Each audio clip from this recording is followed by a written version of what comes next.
स्वागत है। तो जिस तरह से रवि किशन ने अपना बयान लोकसभा में दिया, जया बच्चन ने खुलकर बोला और अब बॉलीवुड अभिनेत्री और भाजपा सांसद हेमा मालिनी ने कहा है कि बॉलीवुड का सम्मान हमेशा ऊंचा रहेगा और कोई भी ड्रग्स या नेपोटिज्म का आरोप लगाकर नीचे नहीं गिरा सकता है। उन्होंने फिल्म इंडस्ट्री का बचाव करते हुए कहा कि मुझे नाम, सम्मान, प्रसिद्धि सभी इसी इंडस्ट्री से मिले हैं। ऐसे आरोप लगाना वास्तव में दुखद है।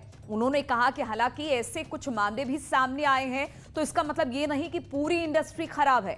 नेपोटिज्म पर भी उन्होंने बात रखी। उन्होंने कहा कि अगर किसी का बेटा या बेटी इंडस्ट्री में आता है या फिर आती है तो इसका मतलब ये नहीं कि सुपरस्टार बन गए या फिर प्रतिभा और किस्मत इसके पीछे जरूरी होता है। तो बहुत सारी ऐसी बातें जिसको लेकर अब हेमा मालिनी भी सामने आई हैं।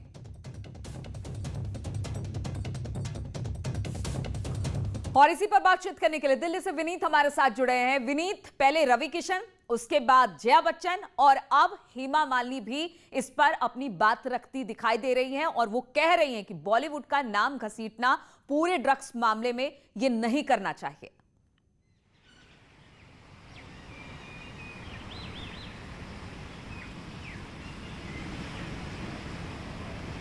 हाँ जी नीलू, निश्चित तौर पर मैं आपको बताना चाहूँगा कि जिस तरह से न्यूज़ 18 ने पहले ही बताया था कि सुशांत और ड्रग्स का जो मामला है वो सदन में उठेगा, वो बात सही साबित हो रही है। और इसके साथ ही साथ मैं आपको यह भी बताना चाहूँगा कि जब हमने रवि किशन से इसी बारे में पूछा तो उनका साफ तौर पर कहना था कि निश्चित तौर पर बॉलीवुड जो है वो कितने लोगों को रोजगार देता है और यहाँ पर अच्छे लोग भी हैं। उनका साफ तौर पर कहना था कि यहाँ पर जो मैक्सिमम लोग हैं वो बेहतर लोग हैं, अच्छे से काम कर रहे हैं। जब जया जी आई थी तब भी ड्रग्स नहीं था, जब अमिताभ जी आए थे तब भी ड्रग्स नहीं था, जब 90s के दशक में वो खुद आए थे, अक्षय कुमार आए थे, अजय देवगन आए थे, उस वक्त भी ड्रग्स नहीं था। लेकिन उनका साफ तौर पे कहना था कि एक साजिश के तहत ड्रग्स को जो है वो बॉलीवुड में लाया जा रहा है और वो उन सेक्शन की बात कर रहे हैं। वो पूरे बॉलीवुड की बात नहीं कर रहे कि पूरे बॉलीवुड को ड्रग्स के चपेट में ले लिया गया है, बल्कि एक ऐसा वर्ग है जिसे भी ड्रग्स ने अपने चपेट में ले लिया है। और अगर सुशांत सिंह सबसे बड़ी बात यह है कि पहले जिस तरह से रवि किशन ने अपनी बात रखी और उन्होंने साफ तौर से कहा कि मैंने कुछ ऐसा गलत नहीं कहा, मैंने कहा ड्रग माफिया जो भी इस तरह का काम कर रहा है उनके खिलाफ कार्रवाई होनी चाहिए। मैंने पूरे बॉलीवुड को नहीं लिया, मैंने कहा वो चंद लोग। लेकिन उस पर जया बच्चन ने जिस तरह से राज्यसभा में खड़े होकर बयान दिया उससे वो आहत जरूर हैं। और अब कहीं ना कहीं बीजेपी में भी अगर उसके एक सांसद कह रहे हैं कि ड्रग्स माफियाओं के खिलाफ कार्रवाई होनी चाहिए बॉलीवुड में, अब हेमा मालिनी भी इस पर बॉलीवुड के साथ खड़ी नजर आ रही है। यानी बॉलीवुड में भी दो फाड़ है और बीजेपी में भी हम देख रहे हैं कि बातें मिलती नहीं दिखाई दे रही हैं।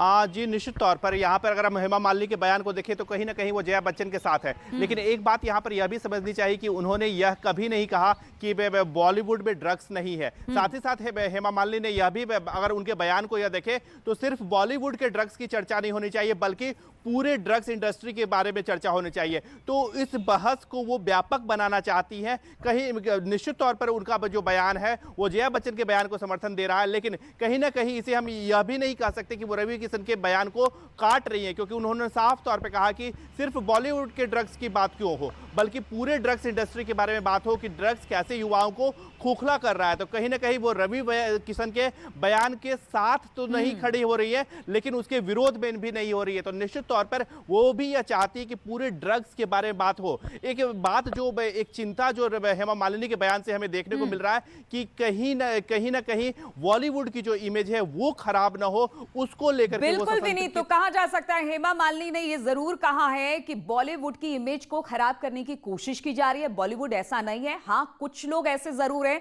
जिस पर कार्रवाई होनी चाहिए, यानी वो जया बच्चन की कुछ बातों का समर्थन कर रही है और रवि किशन की भी बातों का समर्थन करती दिखाई दे रही है। बहुत बहुत शुक्रिया आपका हमारे साथ जुड़ने के लिए।